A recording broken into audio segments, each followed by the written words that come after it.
In today's video, I'm going to teach you how to purchase and set up domains in Go High Level. By the end, you'll know exactly how to buy a domain inside your account and get it ready for your websites, funnels, and tracking. Start inside your sub-account. This is the workspace where you manage assets for a specific brand or client.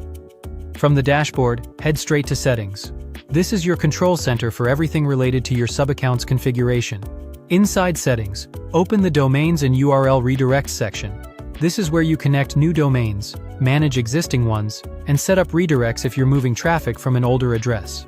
If you don't already own a domain, or want to keep everything in one place, you can purchase a new one here. Click Purchase Domain. You'll see a search field that lets you check availability in real time. Type the domain name you want to buy. Keep it short, memorable, and easy to spell. If your first choice is taken, consider a clear variation, a location tag, or a different top-level domain like .net or .io that still fits your brand. Click Search to see what's available. Review the options carefully, looking for a clean, brandable choice without unnecessary hyphens or numbers. When you find one that works, click Buy. If your ideal name isn't available, choose the closest match that maintains clarity and brand consistency. You'll be prompted to accept the terms and conditions. Give these a quick review so you understand ownership, renewal timelines, and usage policies, then agree to proceed.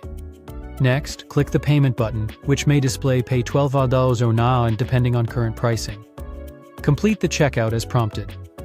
Prices and taxes can vary based on domain extension and region, so confirm details before finalizing. It's a good idea to double-check the spelling of your domain here, since purchases are typically non-refundable. After payment, you'll be guided to set up the records for your new domain. Follow the on-screen prompts to configure the required DNS records, like A and CNAME, so your domain points to your Go High Level assets. The system will indicate when records are correctly applied. Give DNS a little time to propagate. This can take anywhere from a few minutes to a couple of hours. When it shows as connected, you're ready to assign the domain to your website, funnel, or tracking links inside the platform. That's it. You've purchased a domain and set it up within Go High Level, keeping everything clean and centralized. If this walkthrough helped, make sure to subscribe for more.